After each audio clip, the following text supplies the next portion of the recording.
너희들 천국 가고 싶지? 네, 선생님. 근데 천국 가면 저희들은 뭐 하나요? 천국에서 하나님을 예배하고 찬양하지. 뭐라고요? 하루 종일요? 하루 종일 예배하고 찬양해? 정말? 찬양할 때 일어서서 율동도 해야 돼? 그럼 찬양 콘티도 짜고 세션도 준비해야 하는 거야? 선생님, 그냥 천국 안 가면 안 되나요? 너희들 말을 듣고 보니 천국이 좀 별로이긴 하다. 안녕하세요. 저는 티처 후입니다. 우리들이 알아야 되는 중요한 내용을 설명해 주실 티처를 찾아가서 여러분들에게 소개하는 역할을 맡고 있습니다. 방금 보신 것처럼 학생들의 대화는 우리들에게 그렇게 낯설지는 않습니다. 왜냐하면 우리들의 마음을 대변하는 내용일 텐데, 그 이유는 우리들은 지금까지 예배라는 것을 제대로 배운 적이 없기 때문일 겁니다. 최근 중앙 루터교회의 최주은 목사님이 쓰신 예배란 무엇인가 라는 책은 우리들이 꼭 봐야 될, 또 아이들에게 가르쳐야 되는 책이라고 생각합니다. 지금 최주은 목사님은 루터가 종교개혁을 일으켰던 독일 비텐베르크에 계십니다. 최주은 목사님을 만나러 타디스를 타고 이동해 보도록 하겠습니다.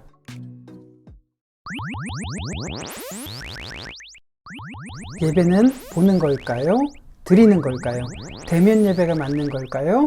비대면 예배가 맞는 걸까요?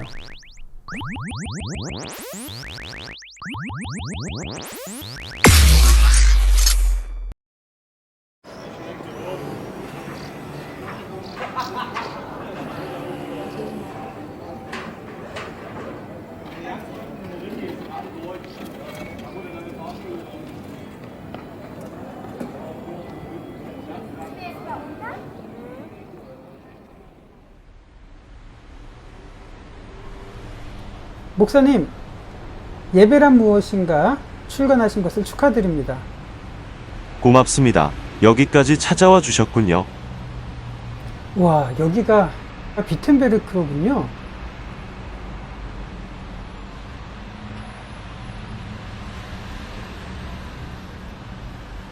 네, 종교 개혁이 시작된 곳이기도 하지만 프로테스탄트 예배가 시작된 곳이죠.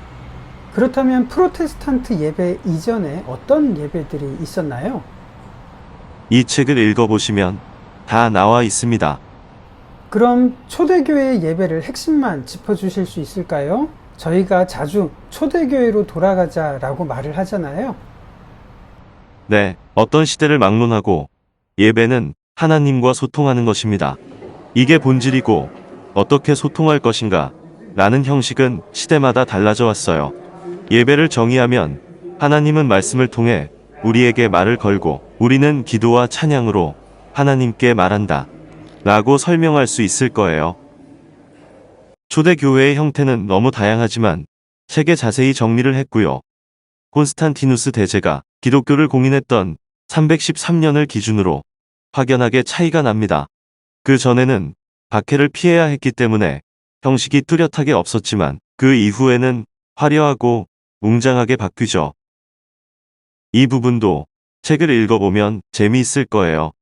예배란 언제나 그 시대를 담아내는 형태였지, 정통이라는 예배는 없었어요. 그게 핵심입니다. 하나님은 말씀을 통해 우리에게 말하시고 우리는 기도와 찬양으로 응답한다는 소통이 예배의 본질이니까요. 그렇다면 초대교회 예배를 통해서 우리가 배워야 되는 것을 설명해 주시겠어요? 지금은 아무나 성도가 될 수 있지만 초대교회 때는 성도가 되려면 적어도 3년 동안 예비 교육을 받아야 해요. 삶의 가치와 우선순위가 바뀌고 나면 비로소 성도가 되는 거죠. 그러다가 포기하는 사람이 많지 않나요? 3년은 좀 긴 것 같은데. 그게 초대교회가 가졌던 힘이에요. 3년이 지나면 구별된 성도가 됩니다. 이 모습이 바로 교회가 로마 사회에 미치는 가장 강력한 힘이었고 전도의 방법이었어요. 이런 성도들이 모여서 예배를 드릴 때 그 공동체의 결속력과 힘이 얼마나 크겠어요. 이게 초대교회의 정체성이었습니다. 초대교회는 절대로 전도지를 나눠주거나 교회 성장 프로그램을 하거나 전도 축제를 하지 않았어요. 본질이 사라진다면 이것은 아무런 의미가 없는 거잖아요. 아, 우리가 그 부분을 잘 읽어봐야겠네요. 그럼 루터가 말했던 예배란 무엇일까요? 루터는 오직 믿음으로 구원을 받는다고 주장했죠. 루터는 구원에서 끝나는 것이 아니라 하나님의 은혜 속으로 값없이 부르시는 것까지 강조했어요. 그것이 바로 예배입니다. 예배의 주체는 하나님이에요. 그 은혜에 반응해서 하나님과 소통하는 것이 예배입니다. 콘티, 예배 프로그램이 중요한 게 아니라 이 본질을 기억하는 것이 가장 중요합니다. 그럼 궁금한 게 있는데 바울이 로마서 12장 1절에서 삶의 예배를 말하잖아요. 삶의 예배와 교회에서 드리는 형식적인 그 형식 예배는 어떻게 다른가요? 삶의 예배를 회복하고 풍성하게 하는 것이 형식 예배예요. 정거장 혹은 주유소라고 생각할 수 있겠죠. 축구 경기를 예를 들어볼까요? 티처 후는 어떤 나라를 좋아해요? 저야 티처 후니까 당연히 잉글랜드죠. 목사님은 독일을 좋아하시겠죠? 외고에서 독일 선수를 만들지 않아서 저는 메시를 개인적으로 좋아해요. 만약에 다음 주에 축구 경기가 있다면 우리는 축구 경기를 기다립니다. 그래서 축구 경기가 삶 속에 기대하는 마음을 줍니다. 축구가 현실과 상관없는데 말이죠. 그러나 축구 경기가 시작되면 90분 동안 우리는 축구 경기가 현실인 것처럼 즐깁니다. 90분 동안 현실의 고민과 염려를 잠시 잊죠. 축구 경기가 끝나면 90분의 추억은 우리에게 다음 축구 경기를 기대하게 하죠. 이것이 삶의 예배와 형식 예배의 관계예요. 아름다운 반복이랍니다. 그래서 어떤 것도 소홀해서는 안 됩니다.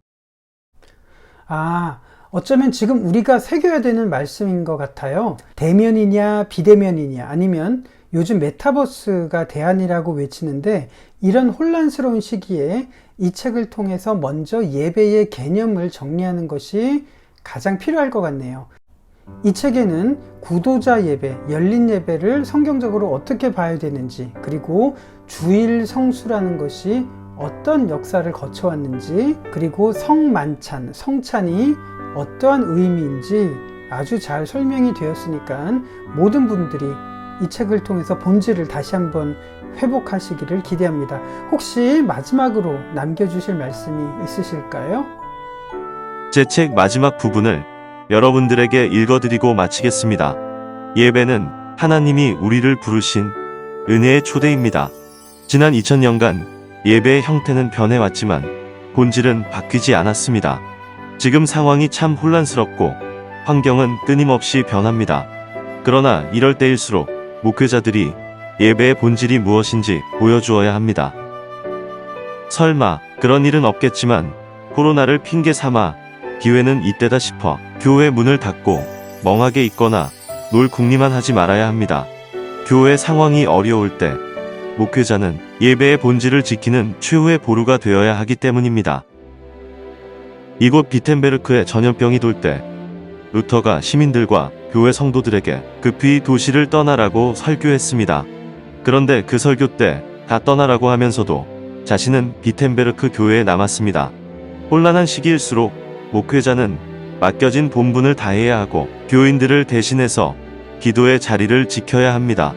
목회자는 그런 일을 하라고 부름을 받은 직분이니까요. 오늘 귀한 말씀 진심으로 감사를 드립니다. 예배는 보는 것일까요? 드리는 것일까요?